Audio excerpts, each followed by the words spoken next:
அனைவருக்கும் வணக்கம். மகர ராசிக்காரர்களுக்கு எண்ணி மூன்றே நாளில் உங்களது விதி மாறும் நேரம் என்று சொல்லக்கூடிய வகையில் இறைவனின் அருளால், கடவுளின் அருளால் மிக பெரிய அளவிலான நல்ல வாய்ப்புகளையும் சந்தர்ப்பங்களையும் சந்திப்பதோடு மட்டுமல்லாது மகர ராசிக்காரர்களுக்கு இந்த தருணத்தில் மிக பெரிய அளவிலான நெருக்கடிகளிலிருந்து வெளிவருவதோடு மிக சிறப்பான வாழ்க்கையை உருவாக்கி கொள்ளக்கூடிய வகையில் பல அற்புதமான வாய்ப்புகளும் சந்தர்ப்பங்களும் உறுதியாகவே இந்த தருணத்தில் கிடைக்க இருக்கிறது. ஏனென்றால் மிகவும் அதீத நன்மையை அள்ளி கொடுக்கக்கூடிய அமைப்பில் செவ்வாய் 9லும், ராசியின் உச்ச அதிபதியான செவ்வாய் 9லும், வெற்றிக்கே உரித்தான 3ல் சனி பகவான் சஞ்சரிப்பது மட்டுமல்லாது இந்த வேளையில் அஷ்டமாதிபதியான சூரியன் அஷ்டமஸ்தானத்தில் ஆட்சி பலம் பெற்றிருக்கிறார். எனவே மிகப்பெரிய அளவிலான வாய்ப்புகளும் சந்தர்ப்பங்களும் உறுதியாகவே இந்த தருணத்தில் உங்களை தேடி வருகிறது. ஏனென்றால் அஷ்டமாதிபதியான சூரியனுடன் இணைந்து வித்யாகாரகரான புதன் மற்றும் மோட்சக்காரகரான கேது ஆகிய 3 கிரகநிலைகள் இணைந்திருக்கின்றன. அஷ்டமஸ்தானத்தை 3 கிரகநிலைகள் வலுவுள்ளதாக மாற்றக்கூடிய வேளையில் எண்ணி மூன்றே நாளில் உங்களது விதிமாறும் நேரம் என்று சொல்லக்கூடிய வகையில் அற்புதமான மாற்றங்களை சந்திப்பதற்கான முதன்மையான வாய்ப்பும் சந்தர்ப்பமும் இந்த வேளையில் மகர ராசிக்காரர்களாகிய உங்களை தேடி உறுதியாகவே வருகிறது. சரியாக தவறவிடாமல் நுணுக்கமாகவும் நுட்பமாகவும் பயன்படுத்திக் கொள்ளுங்கள். மிக சிறப்பான மாறுதல் நிச்சயமாக இந்த வேளையில் உங்களை தேடி வருகிறது. மகர ராசிக்காரர்களுக்கு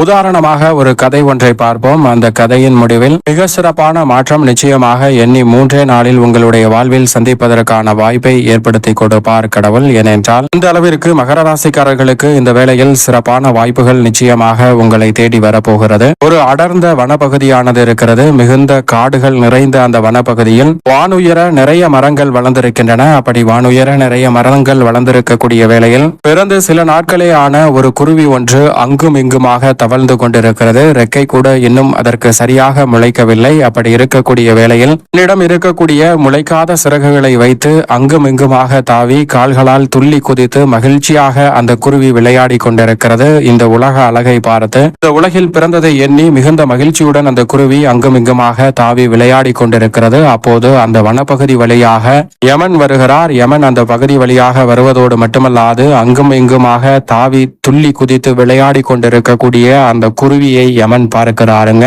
அப்படி பார்ப்பதோடு மட்டுமல்லாது குருகுருவென்று வச்சக்கண் வாங்காமல் அந்த குருவியை உற்று பார்த்து கொண்டிருக்கிறார். இதை மேலே வானத்தில் வட்டமிட்டு பறந்து கொண்டிருந்த பருந்து ஒன்று பார்க்கிறது. அப்படி பார்த்ததோடு மட்டுமல்லாது யமனின் பார்வை அந்த குருவியின் மீது பதிவது குருவிக்கு நல்லதல்ல. எப்படியாவது நாம் உதவி செய்து அந்த குருவியை காப்பாற்றி விட வேண்டும் என்று இந்த பருந்து நினைக்கிறது. அப்படி நினைத்ததோடு மட்டுமல்லாது யமனின் பார்வை வேறு திசையில் திரும்பும் போது உடனடியாக கீழே வந்து அந்த குருவியை தனது கால்களில் இருக்க பற்றி கொண்டு அங்கிருந்து யமனின் பார்வையிலிருந்து எப்படியாவது தப்பித்து விட வேண்டும் என்று நினைத்து அங்கிருந்து 7 கடல் 7 மலை என்று சொல்லக்கூடிய அளவிற்கு நீண்ட தூரம் பயணம் செய்கிறது. நீண்ட தூரம் பயணம் செய்து மிக அடர்ந்த மற்றொரு வனப்பகுதியில் ஒரு மிகப்பெரிய மரம் இருக்கிறது. அந்த மரத்தில் மிகப்பெரிய பொந்து ஒன்று இருக்கிறது. அந்த பொந்தில் அந்த குருவியை பாதுகாப்பாக இறக்கிவிட்டு குருவிக்கு ரெக்கை முளைக்கும் வரை தேவையான உணவையும் அந்த பருந்து கொடுத்துவிட்டு அங்கிருந்து யமனை பார்த்து கேள்வி கேட்கலாம் என்று அங்கிருந்து புறப்பட்டு நேரடியாக யமனை வந்து பார்க்கிறது அந்த பருந்து.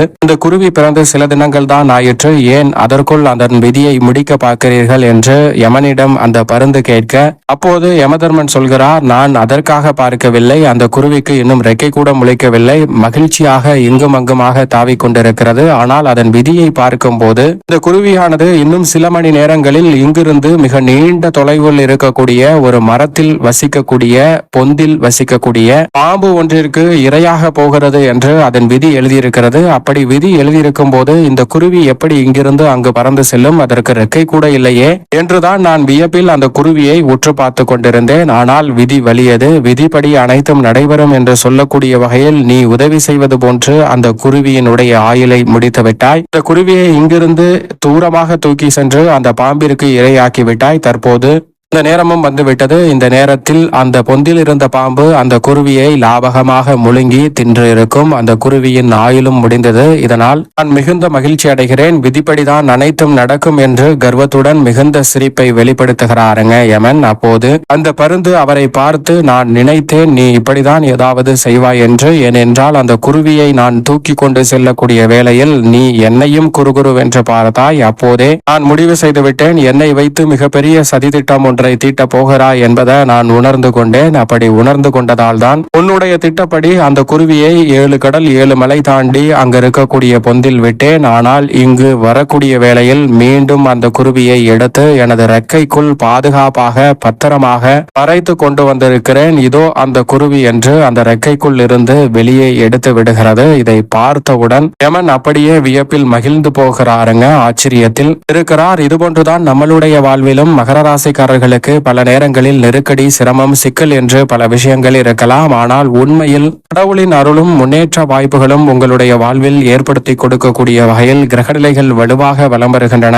என்பதுதான் யதார்த்தமான உண்மை. கிரகநிலைகளின் அமைப்பை முழுமையாக ஆராய்ந்து பார்க்கும் போது மிக சிறப்பான வாய்ப்புகளை கொடுக்கக்கூடிய அமைப்பில் கிரகநிலைகள் வலம் வருவதால் எந்த காரியத்தை கையில் எடுத்தாலும் மகர ராசிக்காரர்களுக்கு உறுதியாக வெற்றி கிட்டும். ஏனென்றால் வெற்றிக்கே உரித்தான தனஸ்தானம் என்று சொல்லக்கூடிய 2ஆம் இடத்தில் வலுவாக வெற்றிருக்கிறாருங்க ராகு. ராசியின் ஆதரான சனிக்கு நட்பு கிரகமான ராகு 2இல் இருப்பது வெட்டிப்பு நன்மை என்று சொல்லக்கூடிய வகையில் பல்வேறு வகையான நல்ல வாய்ப்புகளும் சந்தர்ப்பங்களும் உறுதியாகவே மகர ராசிக்காரர்களாகிய உங்களுக்கு நிறைவாக கிடைக்க போகிறது. சரியாக பயன்படுத்திக் கொள்ளுங்கள். ஆனால் அதே சமயம் மோட்சக்காரகரான கேது அஷ்டமத்தில் இருக்கிறார். அஷ்டமத்தில் இருப்பது நிச்சயமாக சாதகமற்ற ஒரு அமைப்பு தான். அஷ்டமத்தில் அவர் இருப்பதால் சில நெருக்கடிகளும் தேவையற்ற அலைச்சலும் எதிர்காலத்தை பற்றிய அச்சம், குழப்பம் போன்றவை எழுவதற்கான சந்தர்ப்பமும் உண்டு. ஆனால் அவற்றிற்கு கடிவாளம் இடக்கூடிய வகையில் அஷ்டமாதிபதியாக இருக்கக்கூடிய சூரியன் அஷ்டமத்தில் ஆட்சி பலம் பெற்றிருக்கிறார். எனவே அலைச்சல் அதிகரித்தாலும் சிரமம் அதிகரித்தாலும் நீங்கள் எதிர்பார்ப்பதை காட்டிலும் மிக சிறப்பான வளர்ச்சியும் முன்னேற்றமும் அஷ்டமாதிபதியான சூரியனின் அமைப்பால் ஆளுமையும் அதிகாரமும் கொண்ட உயர் பதவிகளும் பொறுப்புகளும் உங்களை தேடி வருவதோடு நினைப்பதை காட்டிலும் மிகப்பெரிய அளவிலான காரிய தடை, சிக்கல், சிரமம் என்றிருக்கக்கூடிய பல நிகழ்வுகளை தவிடுபடியாக்கி முன்னேற்றம் நிறைந்தவையாக மாற்றிக்கொள்ளக்கூடிய முதன்மையான சந்தர்ப்பம் உறுதியாக மகர ராசிக்காரர்களாகிய உங்களை தேடி வருகிறது. உஷ்ண கிரகமான சூரியன் அஷ்டமத்தில் இருப்பதால் அலைச்சல் அதிகரிக்கலாம். சில நேரங்களில் பயணம் அதிகமாக மேற்கொள்ளக்கூடிய சூழல் உண்டு. ஆனால் அனைத்திலும் நிறைந்த காரிய வெற்றியையும் முன்னேற்றத்தையும் சந்திக்கக்கூடிய வகையில் நல்ல வாய்ப்புகளை வித்யாகாரகரான புதனும் அங்கு இணைந்திருப்பதால் ஏற்படுத்துகிறார். இருந்தாலும் 3 கிரகநிலைகள் அஷ்டமத்தில் இருப்பதால் சற்று கவனத்துடன் இருப்பது நல்லது. அதே வேளையில் குரு பகவான் ரூணரோக சத்ருஸ்தானம் என்று சொல்லக்கூடிய யோகத்தில் வலம் வருகிறாருங்க. குரு 6இல் இருப்பதால் ஆரோக்கிய தொல்லைகள், கடன் சார்ந்த நெருக்கடிகள், மறைமுகமாக எதிரிகள் மற்றும் பல பிரச்சனைகளில் ஏற்படக்கூடிய சிரமங்களை